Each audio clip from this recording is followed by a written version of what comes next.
Home made hair pack ಮಾಡೋದನ್ನು ಹೇಳ್ಕೊಡ್ತಾ ಇದ್ದೀನಿ. ಯಾರಿಗೆಲ್ಲ ಸ್ಲಿಟ್ ಹೇರ್ಸ್ ಇದೆಯೋ, ಯಾರಿಗೆಲ್ಲ ಡ್ರೈ ಕೂದಲಿದೆಯೋ ಅವರು ಡೆಫಿನೆಟಾಗಿ ಈ ಒಂದು ಹೇರ್ ಪ್ಯಾಕನ್ನು ಯೂಸ್ ಮಾಡಿ. ತುಂಬ ಕೂದಲು ರೇಷ್ಮೆ ಅಂತ ಆಗುತ್ತೆ, ಸಾಫ್ಟ್ ಆಗುತ್ತೆ ಕೂದಲು. ಅಡುಗೆ ಆ್ಯಂಡ್ ಆರ್ಟ್ಸ್ ಚಾನಲ್ಗೆ ನಿಮಗೆಲ್ಲರಿಗೂ ಸ್ವಾಗತ. ಇಲ್ಲಿ 3ರಿಂದ 4 ಬಾಳೆಹಣ್ಣು ತೊಗೊಂಡಿದ್ದೀನಿ. ಅದು ಕಳ್ತಿರೋ ಬಾಳೆಹಣ್ಣು, ಚೆನ್ನಾಗಿ ಹಣ್ಣಾಗಿರಬೇಕು ಅಂಥ ಬಾಳೆಹಣ್ಣನ್ನು ತೊಗೊಂಡು ಮಿಕ್ಸಿ ಜಾರಿಗೆ ಹಾಕ್ಕೊಳ್ತಾ ಇದ್ದೀನಿ. ಅದ್ರ ಜೊತೆಗೆ 1 ಕಪ್ ಆಗುವಷ್ಟು ಇಲ್ಲಿ ಮೊಸರು ಹಾಕ್ಕೊಳ್ತಾ ಇದ್ದೀನಿ.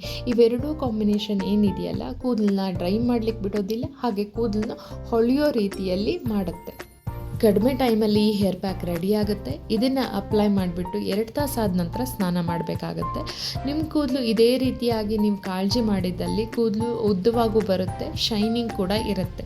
ನೋಡಿ ಎಷ್ಟು ಅದ್ಭುತವಾದಂತಹ ಉಪಯೋಗವುಳ್ಳಂಥ ಮನೆಯಲ್ಲೇ ಮಾಡ್ಕೊಳ್ಳುವಂಥ ಹೇರ್ ಪ್ಯಾಕ್ ಇದೆ. ಇದನ್ನು ಕಂಟಿನ್ಯೂಸ್ 1 ತಿಂಗಳ ಕಾಲ ಬಳಸಬೇಕಾಗತ್ತೆ.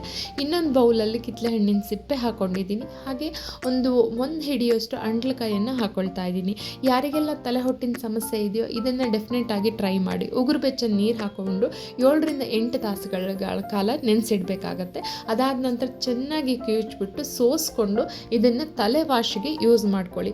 ಯಾವುದೇ ರೀತಿಯಾದಂಥ ಶಾಂಪೂವನ್ನು ಯೂಸ್ ಮಾಡಬೇಡಿ. ಈ ರೀತಿಯಾಗಿ ಕೂದಲನ್ನ ಕಾಳಜಿ ಮಾಡ್ಕೊಳ್ಳೋದ್ರಿಂದ ಕೂದಲು ಉದುರೋದು ಕಮ್ಮಿ.